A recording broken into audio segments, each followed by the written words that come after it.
you. Welcome everyone. Super stoked to see such great turnout tonight. Would you throw your hand up if this is the first AWS user group you've come to? Nice. Welcome. Grab myself or one of the organisers, Nick, James at the back. Organisers, want to throw your hand up? Paul, Nick. Stretch down here. Just come and grab us afterwards, and if you've got any questions, do let us know. If you haven't joined the group via Meetup, please do so, because that's how you'll hear about the next events and workshops that we're running. A little bit more news about that afterwards. But right now, we welcome Rik Roberts, all the way from Kiwi land, the 8th state. Off to a great start already. Yeah. Yes, to present to us on demystifying SaaS. I think that's a reason why we've got such great turnout tonight. So thank you, Rik. Over to you. Awesome. Cool. Alrighty, we'll crack into this. Thanks to the guys for the opportunity for me to speak today. It's quite cool to be able to come over here and spend some time with you guys and share a few tales from the field. Today we're going to go through, I guess, cloud and what is SaaS, and it kind of seems like a silly question, but there's a lot of misinformation and it's kind of lost its meaning over the years. What kind of we go through when looking for a SaaS solution from a customer's perspective, but also from if you're developing SaaS, what customers are looking for in you for your SaaS offering, and then some stories from the real world. So not talk about me, but that's me up there leaning on the fence post there. Rik Roberts, CTO of Attendees Technology. It's a company founded in Christchurch, New Zealand, and we do work for customers across the world. We're actually primarily, when we founded the company, it was all based on Azure. So we've built a whole company, 80 staff around the Microsoft stack. But over the years, we've got more and more asks from our customers to go into the Amazon AWS world. And we want to do right by our customers. We're an outcome-focused, technically led company. We don't do sales commissions. We have employee ownership. We're not for sale. And so it's a bit of a rarity in the New Zealand market to have a company that's not trying to be sold off, and we're focused on that customer outcome. So we don't have a platform. We don't do SaaS. We help our customers with what's right for them. So that's why we're doing more and more Amazon AWS today and making a purposeful capability in that area of the market. A lot of our customers are global customers, and so we only do work for companies who have an IT team in the 500 to 20,000 seats type organisations. And so we spend a lot of time in that enterprise space seeing what works well and seeing what doesn't work well. And we've become that kind of trusted advisor to a lot of our customers to help them with their due diligence when adopting a SaaS platform. So that picture there is a recent project we've just launched where we're using AI to count cattle and sheep in paddocks. I'd love to talk about that today, but apparently I've got to do a SaaS conversation instead. So we can talk about that one afterwards. So the topic is really when SaaS isn't SaaS, if you boil it down. I guess it's more than just the technology and the IT architecture. SaaS is you're building a service, not a product, not a platform. It's a service for your customers. So that's the intent, but it's kind of lost that meaning in several scenarios. So I guess just quickly, hands up, is anyone here involved in making a SaaS platform or product? Yeah, about half? Yeah, cool. And what about on the customer side? Has anyone adopted SaaS platforms in their organisation? Yeah, brilliant. And developers in the room? Great. I made a joke at the last one about developers, which I won't make today. Didn't go down well. So cloud, what is cloud? There's public cloud, there's private cloud, there's your own cloud. It kind of means different things to different people. Lots of customers I talk to talk about cloud and are talking about their server in their data center. Others think cloud is someone else's problem. That's what they think cloud is. It's not my problem, someone else's problem. So it kind of has a meaning to different people. Cloud isn't always SaaS, and SaaS isn't always cloud. And so I think some of these concepts have been lost over time, and I think it's important to maybe remind ourselves a little bit around why IT exists and our purpose. So hands up who's seen the responsibility model. This is going on for quite a few times, not everyone. So I'll just cover this really basically. I've got a new remote here that does some fancy things here. Fancy. No laser pointers anymore. So on-premises, not on-premise, on-premises. That is where everything is running in a data center in your server room, and the purple boxes there are things that you as the IT team or customer are responsible for, right from networking, storage, the operating systems, hypervisors, running your apps and databases, and the app itself and the data itself. That's all your responsibility. And traditionally, IT teams have been built around that responsibility. We need to have networking engineers, server engineers, sysadmins, support teams to all support basically our applications at the top. And then, don't know when it was, 20 years ago, infrastructure as a service came along. That's the IaaS model, where we said, let's have a company specializing hosting your hardware or your tin and your hypervisors, and you just put your virtual machines there. And that became a big thing a long time ago, and lots of people moved to an IaaS model, both through in-country data centers, private data centers, and obviously like things like EC2 and Amazon. And then as clouds modernized and a new model came out, which was platform as a service, which is our third model, where actually we've got servers, but actually that web server or that database server, let's run that as a service instead, as a platform, and you just bring your data to it or your app to it.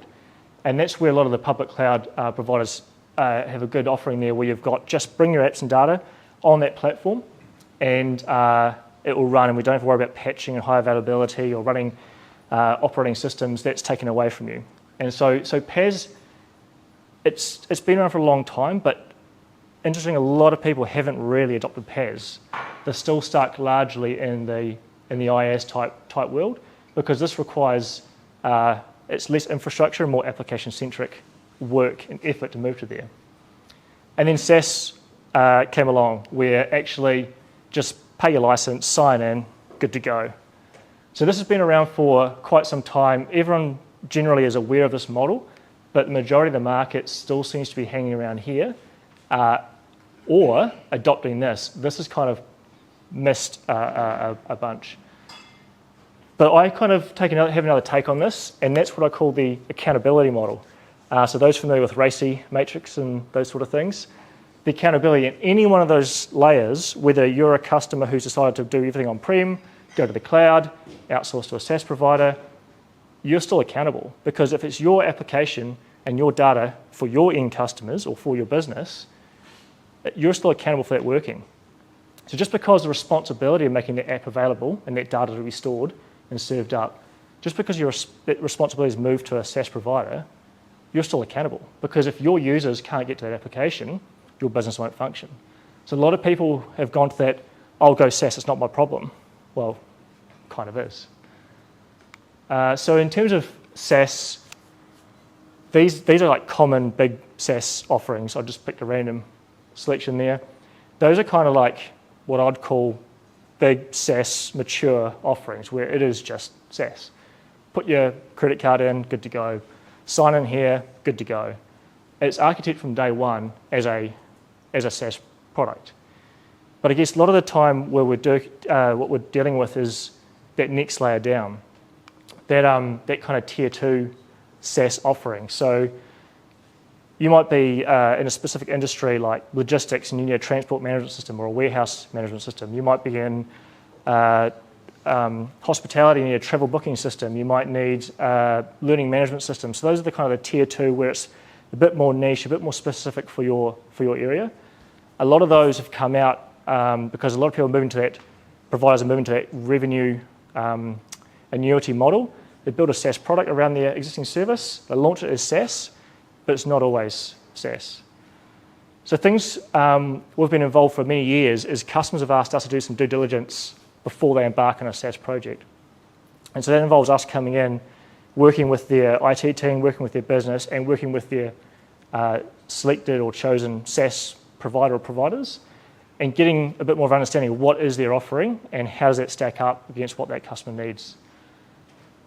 So things we kind of look for is business risk. So if we adopt the SaaS platform for our business to move our freight or to train our staff, what happens if something goes wrong? can my business still function? Is it an ancillary part of my day-to-day operation, or if that stops, my truck stays still? Like, what is that business risk? That helps gauge the kind of questions we'll start asking the SaaS provider. Just understand or make them realize the impact they have if things stop working. Security is I guess, a expected term, and security means a lot of things to a lot of people. But not only how secure is that SaaS platform, if we're going to put our data on there, is it safe? And if it's our data, that's one thing. But if it's our customers' data, how safe is that data? How mature are their security practices? Just because we've said it's not our problem, but it's our customer data, if something happens, we're still accountable. So we have to do right by, as a customer, you have to do right by your customers or employees.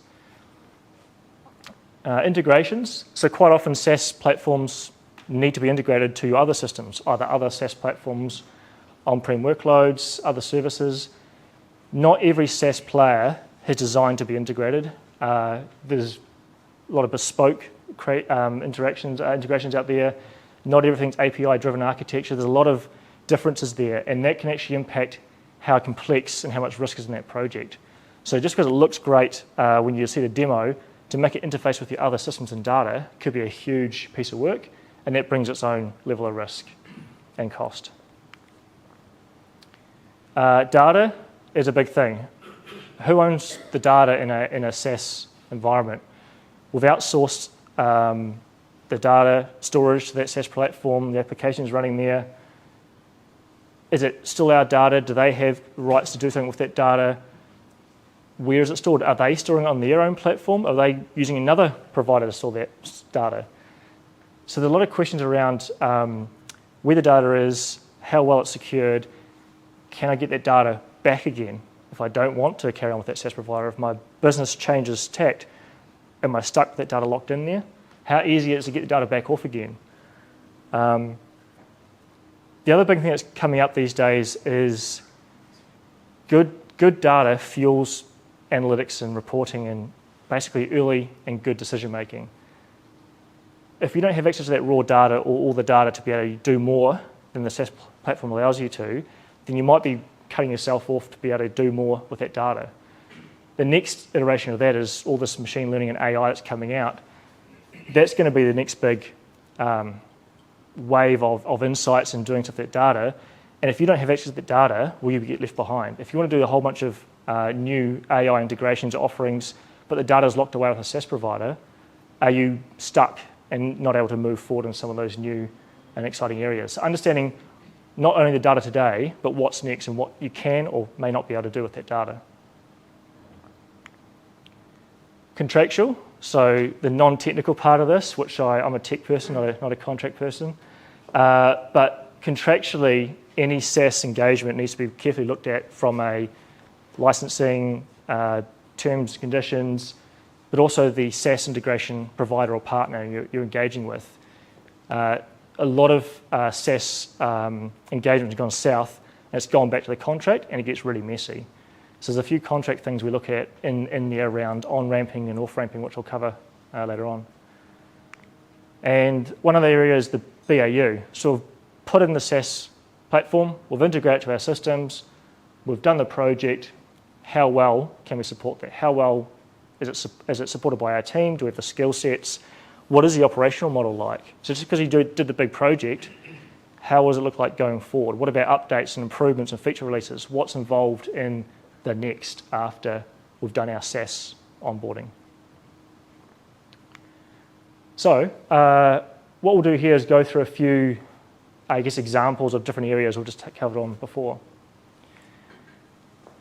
So the first story is where we had a company who wanted to onboard a new transport system. They'd done the business case, RFP, they selected the product. The exec team looked at the demo, loved it, literally about to sign the dotted line, and the IT CIO said, actually, let's just have a quick look at it before you sign that. And we found a few things with that. So when I think of SaaS, I think of cool diagrams with lots of resiliency and microservices and platforms as a service, and identity and all this cool stuff and multi-region. It's kind of what I expect, and that's what those major players do well. It's all orchestrated, it's all automated. But this one customer went in and met the managing director, and yeah, great, we're really excited to sign the customer, like cool, fantastic, with a few questions. And unfortunately for them, they locked me in a room with their senior infrastructure administrator, and he was very, very helpful. We had a good chat around some things like, oh, this product's got some good noise in my customer, we're really excited. Can you tell me a bit about how it all works? Oh, it does this and that, and we've got this cool innovation. Oh, fantastic. I said, oh, so how many, what's the architecture? Is it servers? Is it in your, in the office here? Is it in your data center? Oh, no, it's in a data center. Yeah, cool. And servers, number of servers? 1. Yeah. Oh. And database separate on another server? No, same server. And, okay, so my customer, they're roughly this big. How big would you say they are compared to all your other customers you've got on this platform? Oh, yeah, your customer is huge, like 10 times the size of all the other customer. Okay, cool. When do you patch your server? Oh, every night, 8 o'clock. How long is it down for? 3 hours. Okay. All the other customers have an issue with that? No, they're finished by 5, so it's all good. So my customers are 24/7 nationwide operation. Oh, okay. Tell about your security in bits and pieces. Oh, yeah, we've got a firewall. And who maintains that firewall? Oh, actually, one of our customers do. Ah, okay. So basically, we went on and on for a bit, and it turned out basically it was a single server running some code was good. It was good code, but it was one box in a customer's data center on a customer's firewall, and our customer was a competitor for their customer, and it got all very, very messy. So it kind of like the exec were about to sign a $500,000 license for this SaaS platform, but it was some good code running on one server. And so that's the disconnect between good development and poor kind of SaaS operations or IT operations.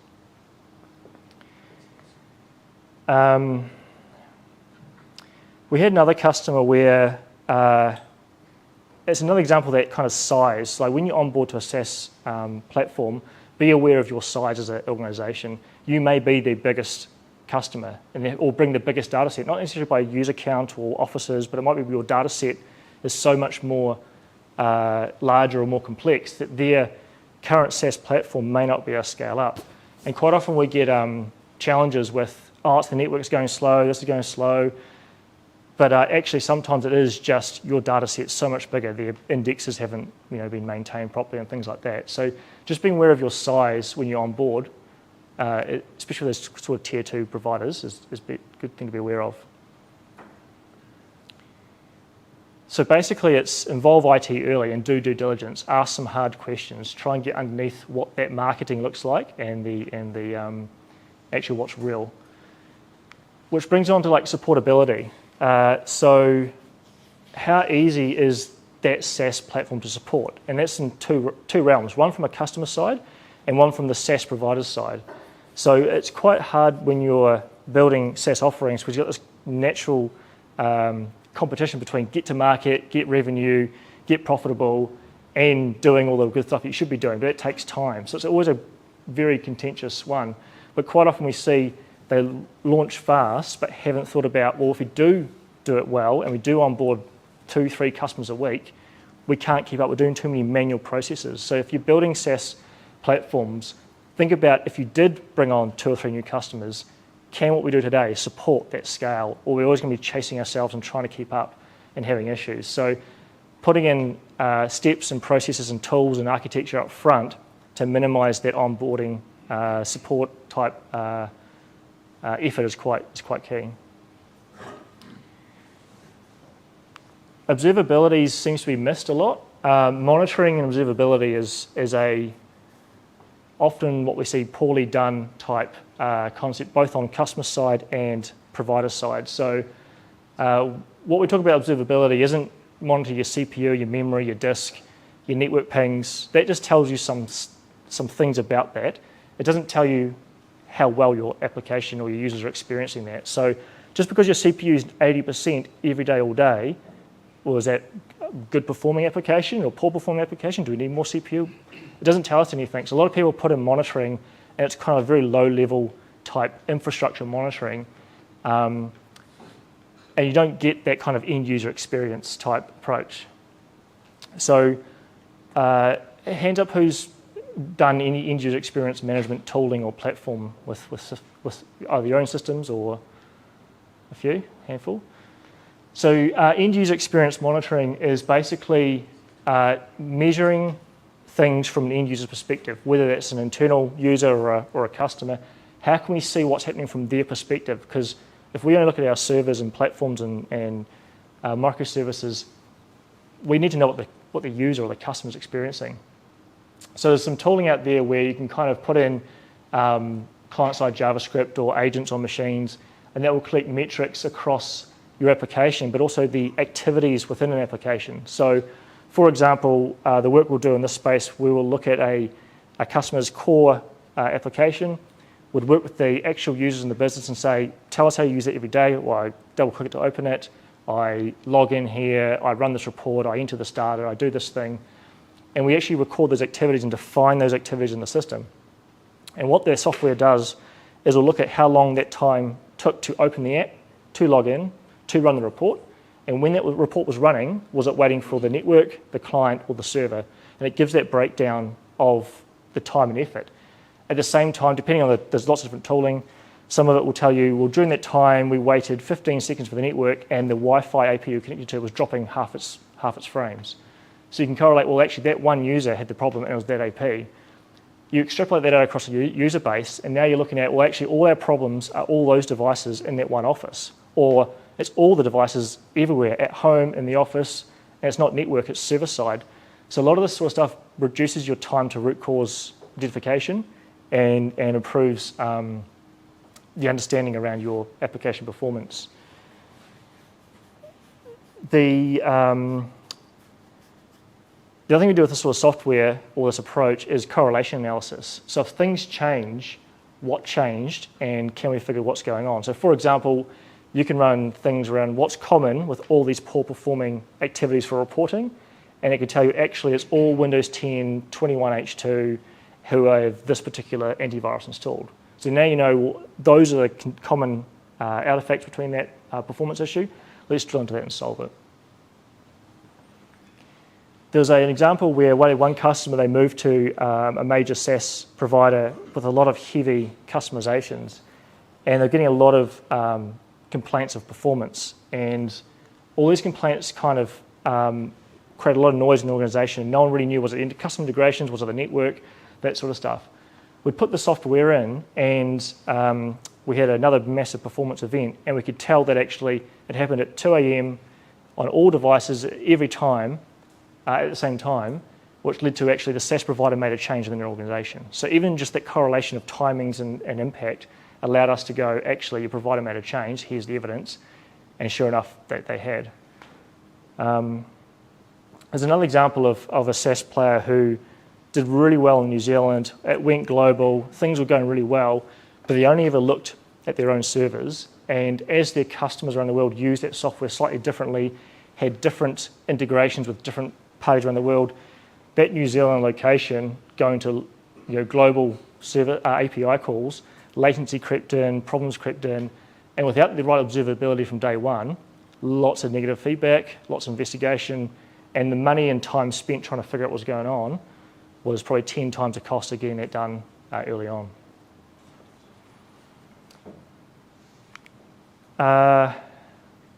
Security is a big one. We get often when we talk to SaaS providers, they go, oh, here's our security audit report. Look, see, we're amazing. We take security seriously in everything we do, all our processes, our tests, and we NIST align that and all that sort of stuff. They'll do that, but we've seen examples where one of their integrations or APIs or data platform components was another third party which had none of that due diligence done.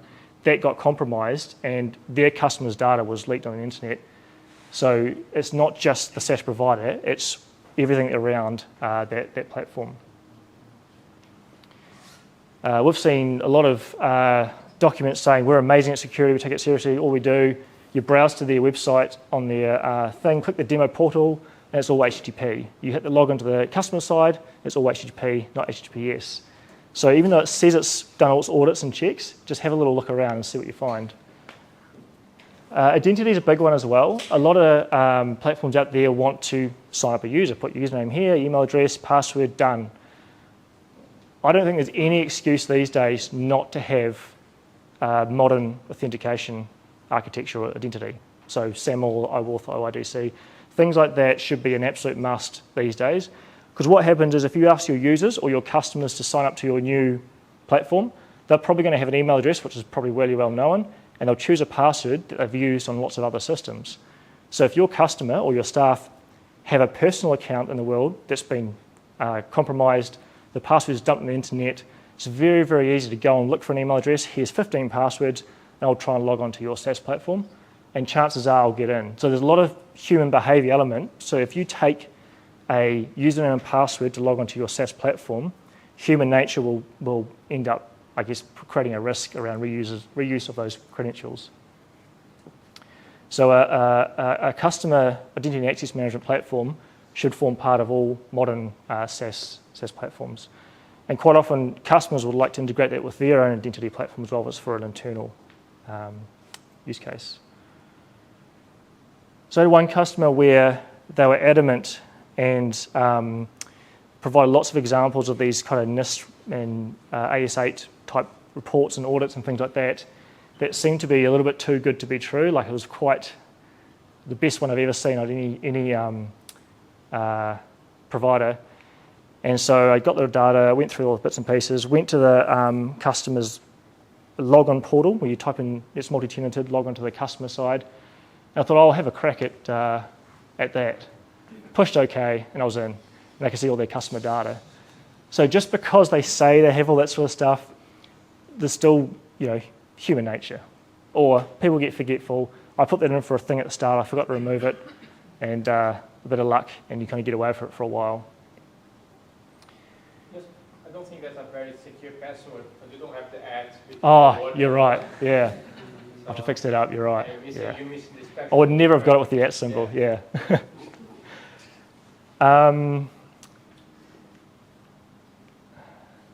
So I had this other customer where they were in that, it was back in the day when crypto was all the rage, I don't know if it still is these days.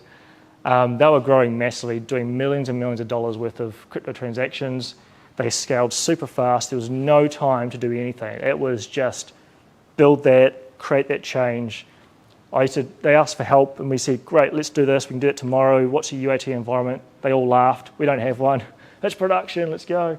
They're joking about all the Lamborghinis they're going to buy and choosing their colours. They have Nerf guns around the office. It was a real Silicon Valley style hype. It was bizarre. And when I was in there trying to fix a whole bunch of SQL challenges, you could see all the senior admins sharing a single password password vault, key pass? I forget, one of the old ones, the old KDBX files, the old files. And I'll close it down, open it over here. It was all just open to everyone.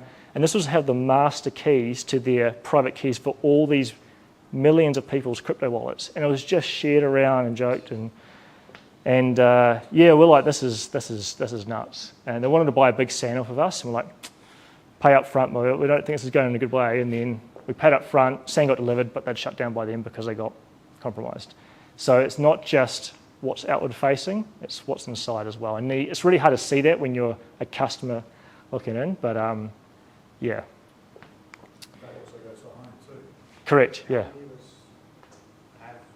Yeah. Dumb passwords. That's right. In their own personal accounts. It's quite easy to do lateral movement from home, compromise home, fake email to work believes it, and then you're in. Yeah, 100%. There's actually quite a few good password management tools out there that as a company you can buy for your internal users, but they get free use at home for that reason. They want to encourage good hygiene in passwords and credentials. So here's a picture of some good Amazon separation and bits and pieces and security groups and firewalling. And like quite often we're looking for how well they've architected their cloud environment to prevent lateral movement and access and brute force attempts and all that sort of stuff.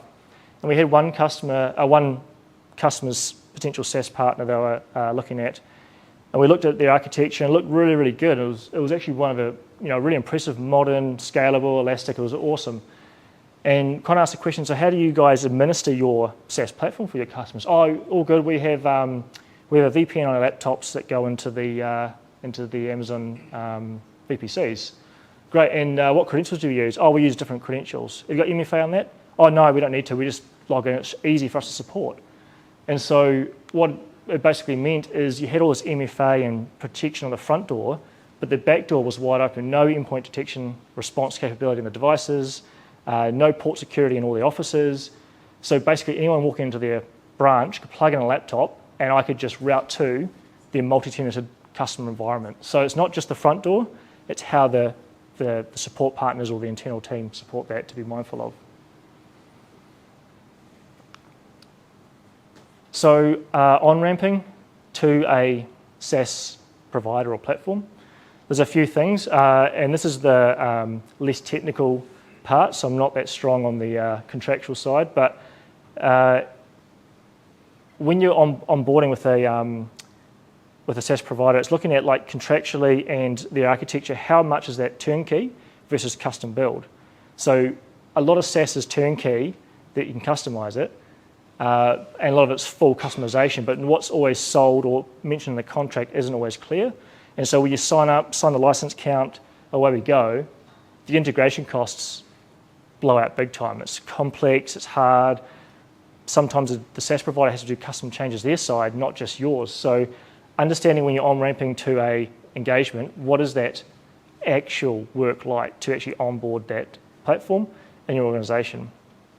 We had one customer that spent 2 years, $2 million, and all the functionality they were promised was not out of the box. It was custom build behind the scenes as fast as the customer could find out. They're trying to release new features that they promised in the contract. So it was very interesting to see them release something buggy as ever. And you'd ask questions like, has this worked for other customers before? Oh, yeah, no, you guys are different. You have a different way of doing this. It's like we scan a label. It's the same as every other scanning. It's a QR code. And so with that customer, we got involved to help bring this project back on track, met with the provider, the development team and the product manager, and they kind of let slip during that call, oh, actually, we just bespoke build for every customer. So there's no reusability of a platform and no repeatability. It's custom build, custom build, custom build. The marketing looks like SaaS, but it's all custom build. And so it was pretty bad. Another customer we had where they had an internal development team, very capable, been working in the industry they were in for 15 years, understood all the kind of ins and outs of that industry, and management came in and said, we want to do this amazing new online portal, we need it in ASAP, how much and how long? And the internal dev team said, well, based on 15 years of experience, it's going to be 12 to 18 weeks, maybe like $300,000 worth of effort and all that sort of stuff. And management goes, too long. They found a SaaS provider. They said, we'll do it in 6 weeks, 150 grand, no issues. 3 years later, burning $1 million a month, and the customer building up a 55-person IT support team to support all this new technology around it, they realised they made a mistake and pulled the pin. It was all because of it looked good on paper, they signed up, and the whole organisation had to change the entire IT team to support this whole new SaaS product. And years later, they ripped it all out, and they never really launched live with that.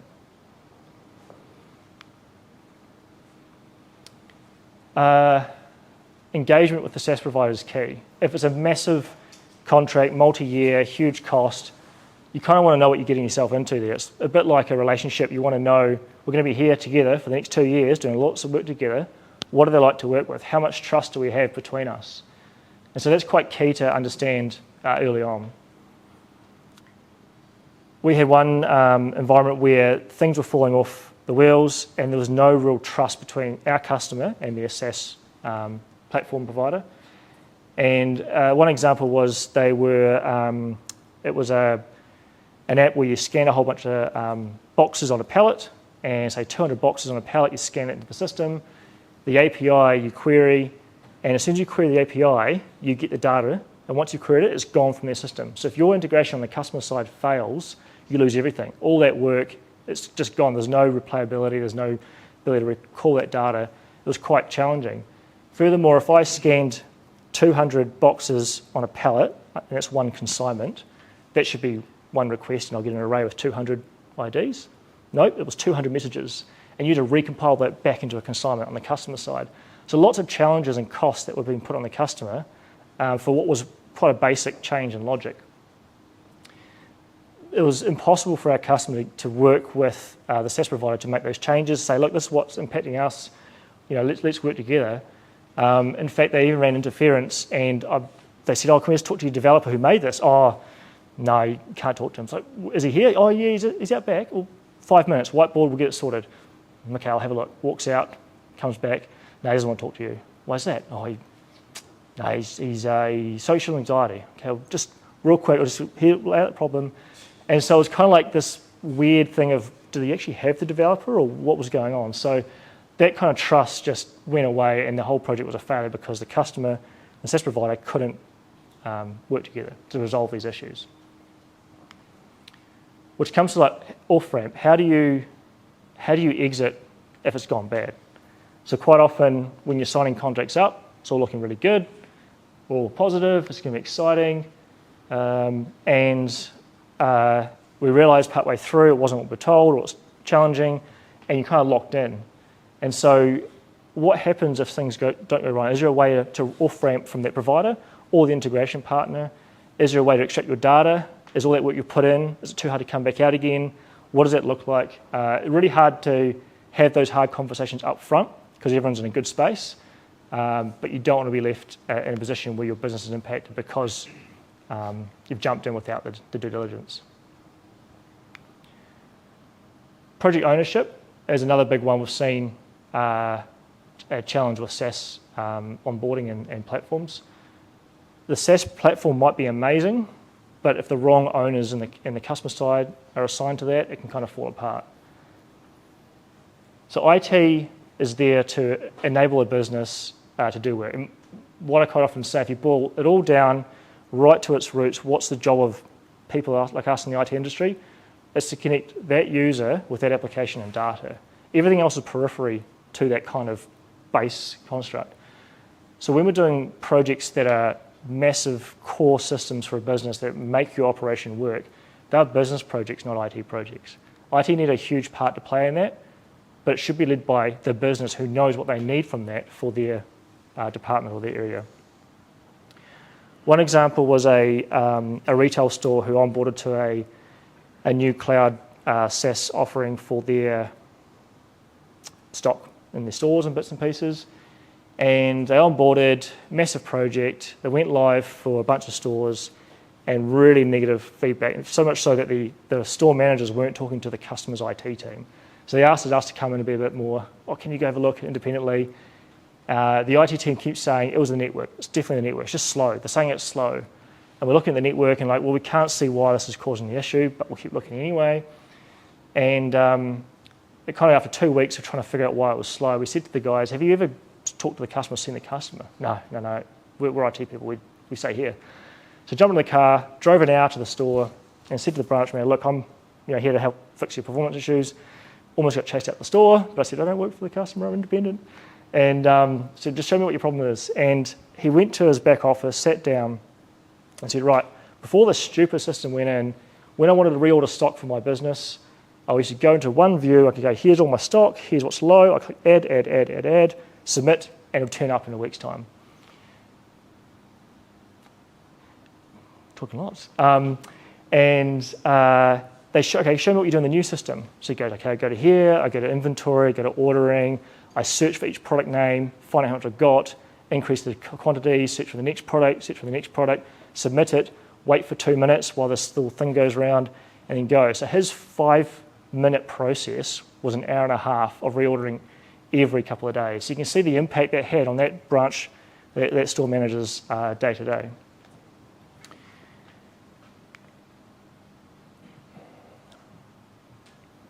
Vendor commitment. So when you're onboarding a massive platform, there's lots of special skills required, huge, big multi-year contracts sometimes. It's important that the people you have working to help onboard that SaaS platform are really on point and dedicated to your business. There's some examples where I had one customer who were doing a massive Dynamics platform project. Things were falling off. It was all performance issues. And they said, Rik, meet such and such from Company X. They're our dedicated lead on this project. They've been in for the last year. Cool, we worked through some few issues and got sorted out. A week later, another one of my customers rang up with another issue. And they go, Rik, great, thanks you're here. Here's our lead person on that project. They're committed to us 100% of the time. As the same guy as the first one. So you can see that it was all this kind of, the customer was not getting what they needed because their vendor was, double billing 2 customers. I've got to wrap this up soon, I think. So vendor contracts, lock-ins, terms, things like that to be aware of. We've had the pain where we've had a customer buy a SaaS product for 3 years. We've resold that, with the reseller for that license. IT management change. They want a different project. A whole bunch of issues with that commitment as well. And it goes back in the other way as well. So working out what that contract looks like so we have a good relationship with our SaaS partners and vendors. And the BAU mismatch. So once we've done that project, we've gone live, things are going well, but we're going to support that going forward. What is that BAU agreement in place? Do we know what it was at the start of the SaaS project onboarding?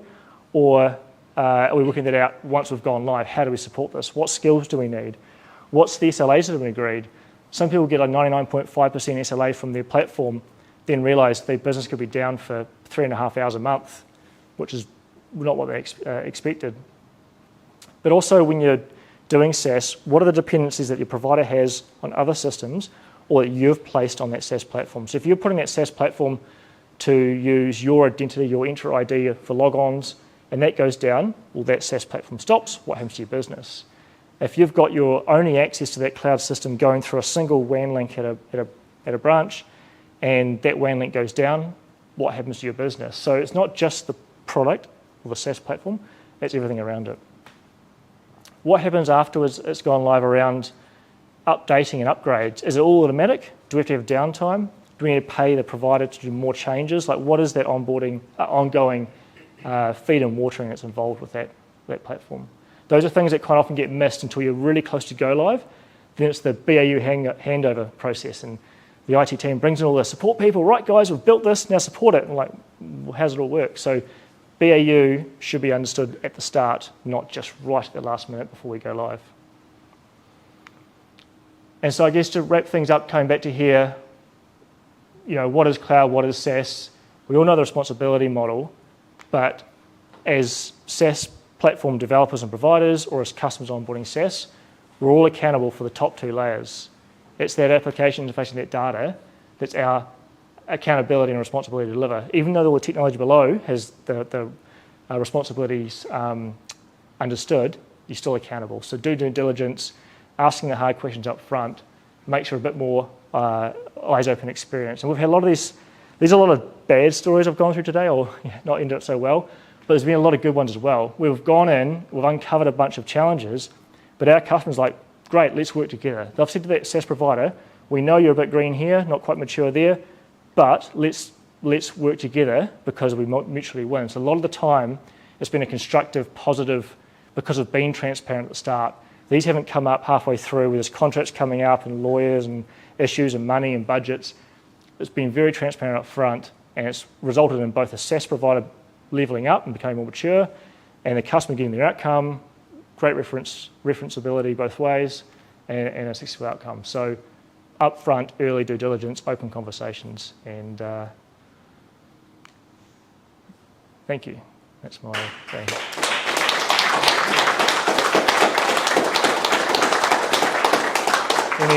Any questions? I've got some, what do you call it, swag, some bags and stuff, but... Just going to say, I'm glad Rik said that we've got some good customers because there seems to be a lot of good stories about bad customers there. That's cool. We've got some swag to give away. Next question gets swag, and the one that stumps us gets swag because we've got quite a lot of experience here. So if you've got a question we haven't heard before, you've got to get first. Go. Don't need Hi. So do you do any work in terms of changing SaaS? Like customers got a SaaS and they're not happy with their current SaaS, then they want to go shift to another SaaS. So are you also consult them on data migration? Yeah, Stuff? how to offboard, how to move. Yeah. Sometimes there's Kind of like migrating to cloud or on-premise, Yeah. off-premise, Yep. between clouds, etc. cloud to cloud. And bizarrely, cloud to cloud is some of the hardest migration work. It's almost easier. It just has some servers. Oh, thank God, I can see the data. Doesn't it make it easier? Was it sorry? Yes. Does it make it easy? Yes, it does. But yeah, quite often the APIs, I always look for API-driven architecture for SaaS, because if there's an API that drives the UI and all your work's done through that, then I know that API can do probably everything I need for integrations. Yeah. If I might indulge you, another question. If you indulge me, another question. One thing that got me really stuck. I'm into cybersecurity, and like for example, if you're using Zero, right? If they get hacked or their outage, and if it's your business, what sort of things are they liable for? Like, do they give you? I don't think they give you compensation. So Look at the big hacks like Medicare. They didn't give you compensation. Yeah. Medibank. Medibank, I don't think gave you compensation if you got because you're a customer. Oh, Medibank got hacked. Yeah, so yeah, SaaS providers who get compromised, who's liable, what's the, yeah, it's a good one because it's a lawyer's field. It's a lawyer's, and that's the contracts. If you go skip over that down the bottom, it's hard. And then it's like, whose fault was it? Was it and this? cyber insurance, right? They'll go like, oh, you're using this Zero, this third party. They're responsible for that. We're not going to pay you for your data loss. Correct. If you're using the third party, you're using a third party. They're responsible. That's right. Well, what we're seeing a lot now is a lot of our customers, lawyers and insurance providers, are asking for evidence you've done due diligence. So we're actually getting now our customers' lawyers going, we need this filled in for your insurance to be valid. And then so we're taking that to the SaaS providers and go, well, do you comply? And that's actually surfaced up quite a few things. It's no longer IT demanding, it's the cyber insurance risk. So what's your liability insurance like? Because you're responsible for ticking off those boxes. Yep. You make a mistake. You have to have insurance, yeah. Does anybody insure you? Your company? Yep, we've got insurance, yeah. Yeah, just got a question. If I am building a SaaS product, what's the most important area I should concentrate on? If you're building a SaaS product, what's the most important area to focus on? What's the highest priority? You said you took all those areas which were tough. You need one of those, mate. I still want the answer. Yeah. It's supposed to get me out of the answer. I think it depends. I guess it depends what if you're a developer or a sysadmin or infrastructure or what that kind of role is. But I quite often find that the work done up front to make it scalable, automated deployments, repeatability, automated test, automated chaos, like those sort of things up front take a lot of time to set up. But then when you start getting momentum, you're building more code and functions, you get more excited, you're actually getting things working, you're never kind of going to go back to it, and it's going to slow you down later on. So it's kind of doing that hard work up front, you get better release cadence, better features out, better upgrades. So I think the ability to have a fast cadence to either mitigate security risks, put in new features for the product, make it more performant, that's where you want to be focusing on because that's the value to your customer. But to get that maximum time focus on that area, you got to do the kind of groundwork first and build it's really nice to have one server and one database and it works, cool, do the features, but then you're stuck to retrofit that later on. So I'd say that early work pays later on. With the data and the collection of the data, there's a fine line between monitoring for enhancing your system and looking at the data, which is, in fact, their data. Yeah. So, for example, Xero, are they monitoring how you do things and how you pay and or are they monitoring actually who you're paying? Yes, right? great. So there's a fine line, and it's covered by the privacy policy, which is the company's privacy policy. Do you do a lot of work because there's a fine line between saying what you see and what you don't for the layperson as well. So it's not just for the enterprise. Yes. And do you cover that? Because I can't find an expert in that. There's lawyers. Yeah. But there's... It's a really... yeah. Lawyers get really expensive real fast. But because how you explain it. Yes. Of what you see and don't see and what you use and what you'll sell and what you... Yeah. Good question. The question was about SaaS providers having your data and how much are they actually entitled to have and see and what can they see and don't see. It's becoming a bigger problem because AI is the hype and it's going to be this kind of cycle, but it's to get good AI, you have to have good data, and these SaaS providers are in a great position to use that data for more of what they do. It is sometimes in the T's and C's below, and normally it's anonymized data or aggregated data sets and things like that. So quite often we're seeing, if they have a functionality or a feature, we'll kind of ask questions like, oh, how do you know that, and how accurate is that data? What can you narrow that down to?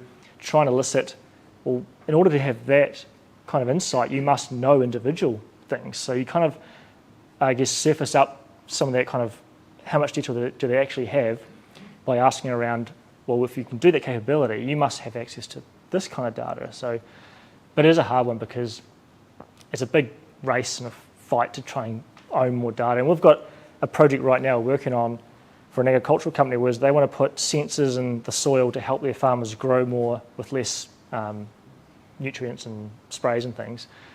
So our customer wants to hold that data to do better for the customer, but it's the customer's paddock and their soil. So it's like, well, what is that? So there's some interesting conversations where they're trying to work out the social license to say, well, we'll take your data, but we'll promise to have this for you and have agreements. But that's an example of a new SaaS platform we're helping our customer develop.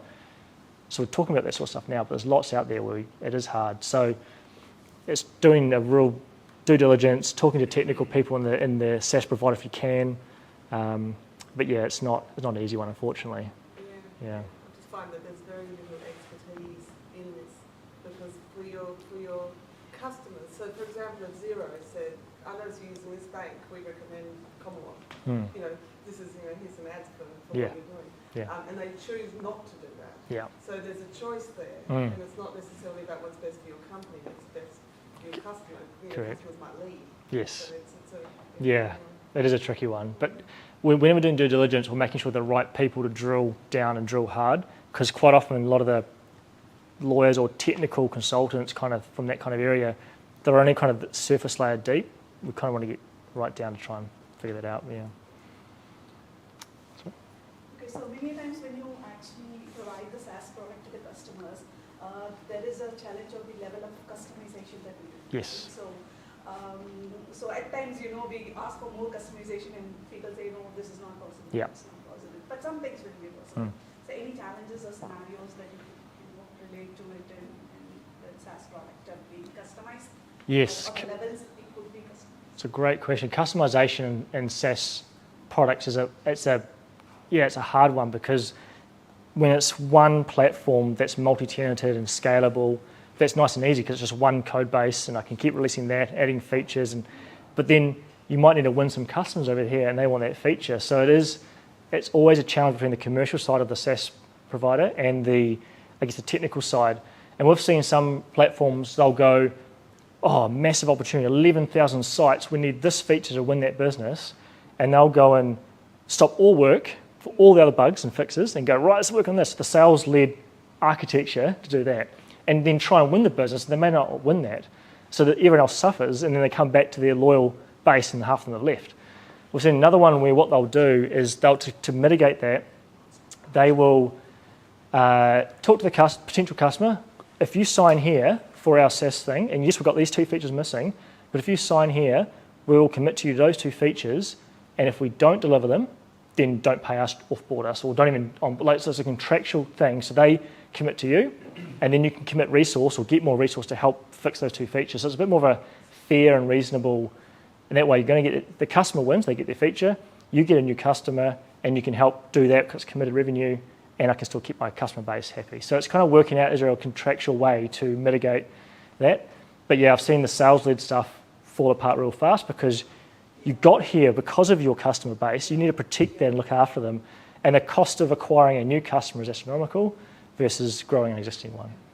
So it's based on the contractual agreement. Potentially, yeah. Handle that is what you're saying. Yeah. So one of the sticking points for customers of SaaS sometimes, and even for developers of SaaS products, is multi-tenanted data stores. So do I have shared infrastructure but have multiple data stores to isolate by tenant, or do I combine that? When you're advising your clients, what are some of the factors that you consider when making that choice, whether you could or should? Yeah, that's a good one. So looking at the data store and separation or segmentation between data sources, between customers. So sometimes it's around all your customers are roughly similar size. If you've got one massive one, two massive ones, are you doing anything different? Do you have different release cycles of different parts of your product? That might dictate some separation to have early releases here, and we'll have a first ring and a second ring of changes. What their maturity around is their data structure. Can we do row level security or not? Can we have that kind of data at a row level based rather than database based? Sometimes customers will want to have a direct SQL reporting line to that data, so you kind of give them their own version. So it kind of is exploring those different avenues. Quite a few kind of smaller SaaS providers will do an individual database because it's safer, it's easier. I don't have a whole bunch of database skill set and maturity. I can do a good SaaS platform just by keeping those data stores separate and having the app layer singular. And like I said, they can give that SQL connection string or a replica of that to their customers for their direct reporting. But more mature players get better at that kind of row level and things like that. It's not a question, more of a comment. At the very beginning of your presentation, you had a drone being used to keep track of your sheep. Yes. I've never seen a more New Zealand thing. Fair enough. There you go. Turns out we did some early trials with thermal imaging, and thermal imaging works really well for cows, not so much sheep. Insulated. Wool's a good insulator. Yeah, question. So you spoke about integrations, and the only obvious one that springs to mind is the web pool. Yep. You've got SaaS providers that want to integrate with other bits of software. Have you seen any other sort of integration patterns that are commonly used? SaaS providers and integration patterns with other software? Yeah. Yeah. It could be SaaS to SaaS, or it could be back to your own Yep. software. No, good question. So quite a few. Sometimes, depending on the platform or the other systems platform, sometimes it's like database queries and things like that, or API to API. There could be message queuing in place. There could be FTP still around. Unbelievable. Things like that. So lots of different options around that. Like if you look at message queuing, I mean, you could do EventBridge if you've got that understanding that you're on the same technology. Yes.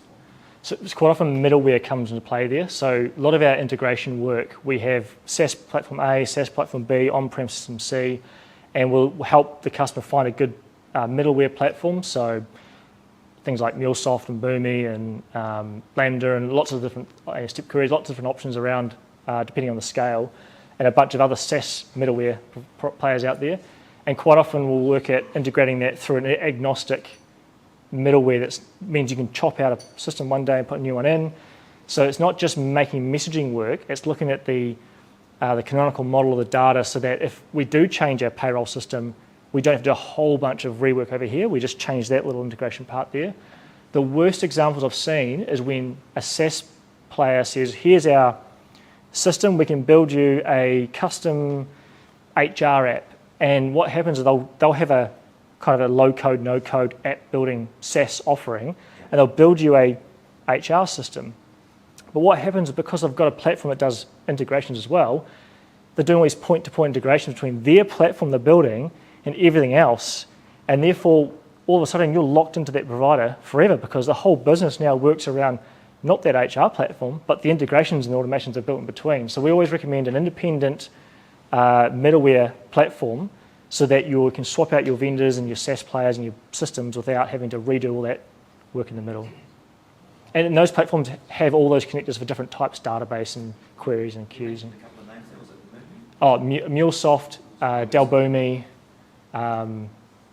there's lots of them. And obviously AWS has a whole bunch themselves. You can build your own in Amazon and do the same thing, I was going to say just a sort of real-world example. At my company, we have this integration was built as a proof of concept 2 years ago, and ended up being production, and still in production as a proof of concept. Yeah, production on completion. Yeah. And then obviously, like we moved along, the integration company also moved along, and then recently I got in contact with them and said, hey, we are looking to remodernize these, what have we now have in place? And current way is essentially, API talks, you just put some keys, they send to us, and then it's all about like IoT readings and whatnot. But what they we are an AWS shop, and so they are. So now what they can offer and we can do is essentially you're going to create a SQL skill, give them the grants, they send out the data in that, and then we just consume them. Yeah. So because they're both AWS, Yeah. you know? Yeah. And then kind of already trust each other, so there's no much need of, okay, don't worry about it, like he's or not, you actually got the grants. Yep. That. So Yeah. simplifies a lot of integration, and you just consume whenever you're ready. Yeah. I guess a really good question to ask potential products or SaaS platforms is if you know you need to integrate with it, I'd always ask, can you show me your swagger? Show me your API swagger. Because A, it tells me two things, how good your API is and what it can do, and B, you've documented it knowing we want to integrate. If you don't have the swagger given to you, or something equivalent, then really how mature is that API and how willing are they really to adopt? If a SaaS provider goes, here's a swagger, it's publicly available, then they have to front up, that's publicly available. I can see all their options. So, and they go modern, mature security model because it's a publicly available API, publicly available swagger. They believe in the API security model. It's a really good start, yeah. Show me your swagger. I see a lot of companies moving to GraphQL these days, right? Especially for front-end applications where it makes, I suppose, the front-end developer's life much easier. Do you see like there a lot of it? Like, you know, like people going more into GraphQL over REST APIs? Yes and no. I guess it depends on that tier of provider. Yeah. REST has been around for a long time. It's really well understood. A lot of expertise in the market, so it's kind of safer. But yeah, I think more and more moving to that model. Yeah, definitely. To the graph, yeah. I want to ask a question about your username and passwords now.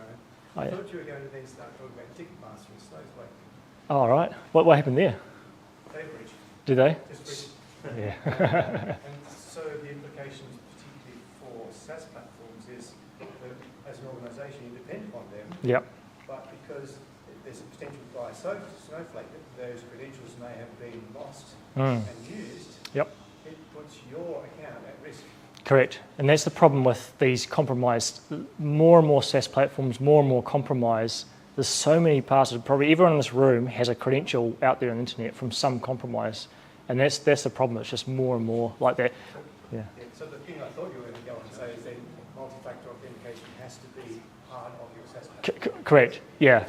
You're right. I should have said that. MFA is a must. But even more important, I talk to customers who have their own customer-facing system or SaaS providers. And when you move to a customer IAM or a modern authentication framework where we use something that's not a username and password, that password is no longer stored on your infrastructure. And if it's no longer stored on your infrastructure, then if you do get breached, at least that is not a thing that can be going out and have more damage. So by moving to cloud identity platforms, you remove those credentials and that risk of that credential away from your responsibility. That was a question. Time for one more question. Oh, one more question. Yeah, my question's around who's accountable for testing. Generally, it should be the SaaS provider, but as a customer, you need to verify that what they give you. Trust but verify. Who's responsible for testing? Yeah, great question. There is, again, it comes to accountability. The customer, it's my thing I need for my business. You have to do some due diligence. Just because they said we do all these changes, they're doing it from their perspective. They're not in your branch or in your office with your desktop, with your whatever. There has to be a level of testing. So depending on the maturity of the SaaS provider, if you know about all the release cadences, the release notes are available, you know when it's coming up, you can plan your team to test.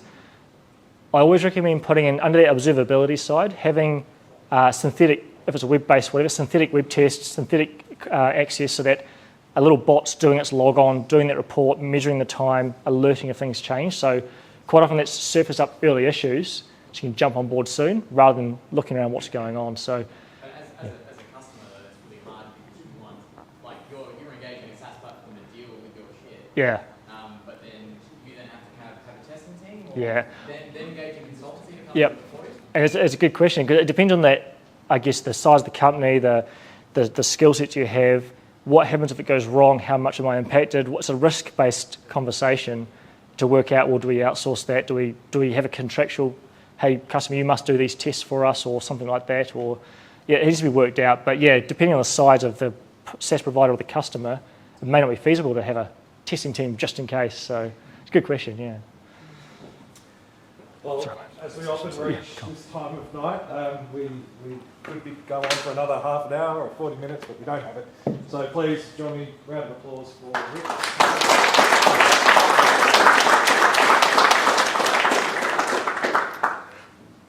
Just giving you one more minute.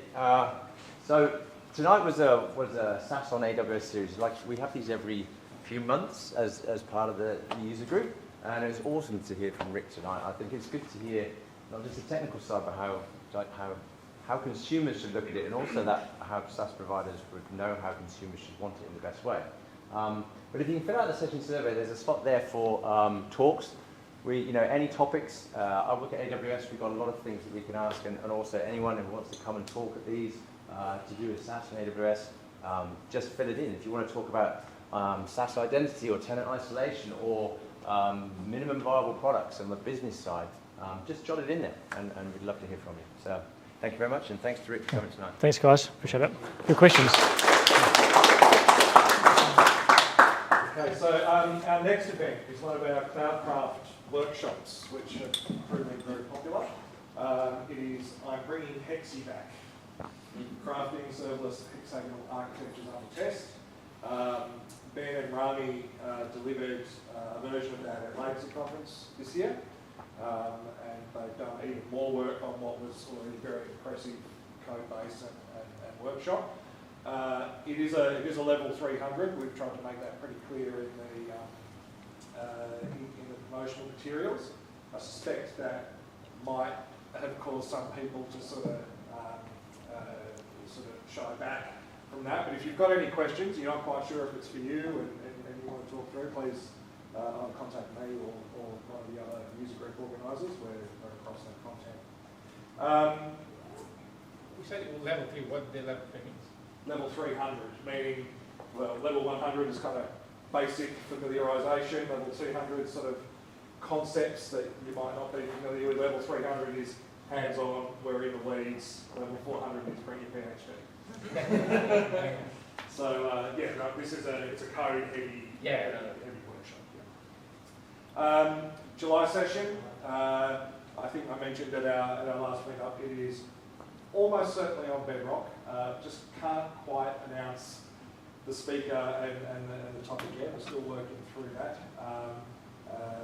August DynamoDB. Again, we don't have the title, but it's almost a lock-in. Before the end of the year, we'll want to run. We usually like to run a bit of a social event. 2 years ago, we ran a quiz night that was kind of fun. An AWS themed quiz night that was. Who here was at that event? Did you not run it last year? Does that mean we're still the champions? 100%, yes, no, we ran, last year we had our 10th anniversary party down at the Globe. So, yes, we did do the quiz night. Thinking about resurrecting it. Would you come? Hell yeah. All right, let's bring it. It's fair bit of work for the organisers, so we just want to make sure that there's some demand there. Did anyone have any community news that they wanted to share? Latency Nights was last week. Yes. Unpopular opinions. I unfortunately couldn't make it. I hear it was a success. Are we going to see another one in the? There will be one. Watch this space. Thank you.